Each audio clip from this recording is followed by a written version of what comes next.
माता रामो मत्पिता रामचंद्रः स्वामी रामो मत्सखा रामचंद्रः सर्वस्वं मे रामचंद्रो दयालु नानम जाने नैव जाने न जाने नमो नमः। તમારા બધાનું સ્વાગત કરું છું આધ્યાત્મિક મહાશક્તિમાં। હનુમાનજી મહારાજ, હનુમાનજી મહારાજને તેલ ચડાવવામાં આવે છે, સિંદૂર ચડાવવામાં આવે છે, પણ કેમ? એના પાછળનું કોઈ કારણ તો હોવું જોઈએ ને। અને શું તેલ ચડાવવાથી ભગવાન આપણા ઉપર પ્રસન્નતા વરસાવશે? કારણો ઘણા બધા છે। તો સૌથી પહેલો વિચાર કરવો જોઈએ કે હનુમાનજી મહારાજને તેલ કેમ ચડાવવામાં આવે છે અને એની શરૂઆત ક્યાંથી થઈ? લંકાના રણાંગણમાં મેઘનાદના બાણથી જ્યારે લક્ષ્મણ મૂર્છા પામે છે ત્યારે હનુમાનજી મહારાજ પોતાના ઈશને રામજીને વિનંતી કરે છે કે પ્રભુ તમે ખાલી હુકમ આપો, તમે એકવાર હુકમ આપો તો લંકાને મૂળિયાથી ઉખાડી અને દક્ષિણથી ઉત્તરમાં લઈ જાઉં તો દ્રોણાગિરી પર્વત પર જે સંજીવની છે એને હું કેમ ના લાવી શકું? લંકાના રણાંગણમાં હનુમાનજી મહારાજ રામજીને આશ્વસ્ત કરે છે અને પછી છલાંગ મારે છે અને દ્રોણાગિરી પર્વત પર પહોંચે છે। ત્યાંથી એ પર્વત પર સંજીવની બૂટી શોધી રહ્યા છે, પણ પછી વિચાર આવે છે કે સમય વધારે વ્યતીત થઈ રહ્યો છે, એટલા માટે પૂરેપૂરો પર્વત જે છે એ પર્વત ઉપાડે છે।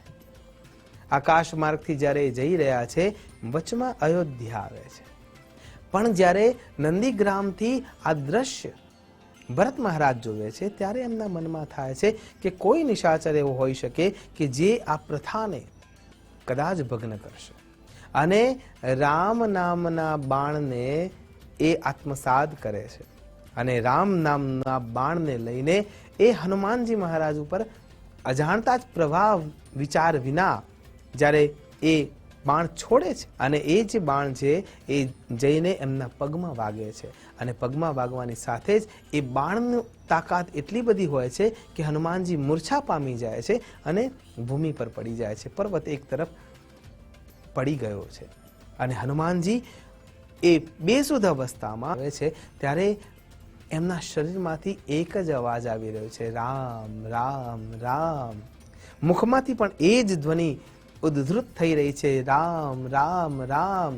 એમના આજુબાજુમાં રામનું વલય જોવા મળે છે અને ભરત મહારાજ ત્યાં પોતાની જાતને દોષિત ગણે છે, પણ હજી જવાબ તો એ જ રહ્યો કે જો અસ્ત્ર અને શસ્ત્ર એમના ઉપર પ્રભાવ ના પાડી શકે તો ભરત મહારાજે એવી કઈ શક્તિ અપનાવી હતી કે જેના થકી એમને આ યાતના સહન કરવી પડી? તો એ શક્તિ હતી રામના નામની।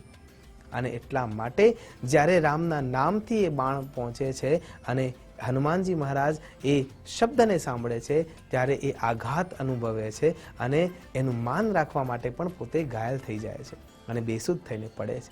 એ વખતે એમની સેવા શુશ્રૂષામાં હનુમાનજી મહારાજના શરીર પર તેલનું લેપન કરવામાં આવ્યું અને એમના શરીરમાં જે દર્દ હતું, દુઃખ હતું, થાક હતો એ બધો જ ત્યાંથી નીકળી જાય।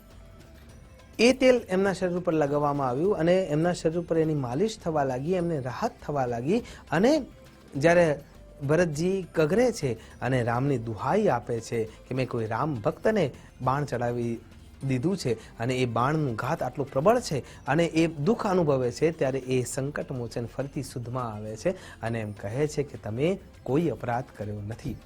એ દિવસથી જ્યારે એમના શરીરનું જે દુઃખ છે એ તેલ લગાવવાથી દૂર થયું, એટલા માટે હનુમાનજી મહારાજના શરીર ઉપર તેલ ચડવાની શરૂઆત થઈ છે કે ભગવાન આપણા દુઃખોને પણ દૂર કરનારા બની। પણ જો દીવો કરવો છે હનુમાનજીના આરાધનામાં, જો આપણે તેલના દીવાને ઉપયોગિત કરવા માટે તૈયારી બતાવીએ છીએ તો કયું તેલ હોવું જોઈએ કે જેના કારણે થઈને તમે તમારા મનની ઈચ્છાઓને પૂર્ણ કરી શકો? તો સૌથી પહેલાં ઊભી વાટનો જે દીવો છે એ દીવો તમારે કરવો જોઈએ અને એમાં પણ ચમેલીનું તેલ હોવું જરૂરી છે। જો તમારે તમારા શત્રુઓનો નાશ કરવો છે તો એના માટે તમારે સરસિયાના તેલનો દીવો હનુમાનજી આગળ કરવો જોઈએ। કયા સમયે કરવો જોઈએ? તો સવારના સંધ્યાના સમયથી માંડીને, ઉષાકાળથી માંડીને, સંધ્યા વંદનના સમયથી માંડીને સાંજના સમયમાં જે સંધ્યાનો સમય છે એ બંને સમયે ભગવાનને અનુકંપા પ્રાપ્ત કરવા માટે આ તેલનો દીવો કરવો જોઈએ। પણ એ કેમ કરવામાં આવે છે ને કયા કારણ એના સાથે જોડાયેલા છે? તો ત્રીજી ઘટનાનો વિચાર કરવો જોઈએ। અહીં રાવણ જ્યારે વિભીષણનો વેશ લઈને અહીં રાવણ પોતાના ભાઈને રાવણને જીતાડવા માટે થઈને એક શસ્ત્રનો ઉપયોગ કરે છે અને રામ અને લક્ષ્મણજીને માયાથી એ પાતાળ લોકમાં લઈ જઈ રહ્યો છે. જ્યારે એ પાતાળ લોક સુધી પહોંચે છે, બીજા દિવસે સવારે ખબર પડે છે કે વિભીષણ તો આવ્યા જ નથી અને અહીંયા રામ અને લક્ષ્મણજી દેખાતા નથી. તો ગયા ક્યાં? તો પાતાળ લોકોના અંદર હનુમાનજી જાય છે વિભીષણના નિર્દેશ પ્રમાણે અને ત્યાં જઈને જોવે છે તો અહીં રાવણ એમની બલિ આપવા માટે તૈયાર છે. એમના કુલદેવી આગળ એ બલિ ચડાવવા માટે જતો હોય છે, પણ એનું મૃત્યુ કેવી રીતે થાય છે? તો 5 ખૂણામાં 5 પ્રકારના દીપક પ્રજ્વલિત છે, પ્રગટ છે. એ પ્રજ્વલિત દીપક જો એક સાથે બુઝાવી શકાય તો અને તો જ એનું મૃત્યુ થઈ શકે એમ છે. અને એ વખતે હનુમાનજી મહારાજ પંચાનન બને છે અને પંચાનન બન્યા પછી 5 ખૂણામાં જે દીપક પ્રજ્વલિત છે એને એક સાથે બુઝાવે છે. એ ઘટનાને યાદ કરવા માટે થઈને એ જગ્યાએ જે 5 પ્રકારના દીવાઓ પ્રગટ હતા કે એ અગ્નિઓ જે પ્રબળ હતી, એ અગ્નિઓ પણ એક અલગ અલગ પ્રકારની ઔષધીય યુક્ત તેલોથી પ્રબળ હતા. અને એટલા માટે ભગવાનને એટલી પ્રિય છે તેલ કે તમે એ ઘટનાને યાદ કરાવી રહ્યા છો. તમે એ અનુકંપાને, એ શૌર્યને, એ બળને, ભગવાનની ગાથાને એમના આગળ ગઈને એવું કહી રહ્યા છો કે આ પ્રમાણે તમે રામનું કાજ કર્યું છે અને એમાં પણ રામનું કામ કર્યું છે. એટલા માટે એ ખુશ થાય છે. તો હનુમાનજી મહારાજને જ્યારે તમે તેલનો દીવો કરો છો તો એના માટે ચમેલીના તેલનો દીવો સૌથી શ્રેષ્ઠ માનવામાં આવે છે. શત્રુનો નાશ કરવો છે, તમારા અંદર રહેલા 6 પ્રકારના શત્રુઓ છે, કામ, ક્રોધ, લોભ, મોહ, મદ અને મત્સર, એનો નાશ કરવો છે, તો પણ તમારે સરસિયાના તેલનો દીવો હનુમાનજી મહારાજને અર્પણ કરવો જોઈએ.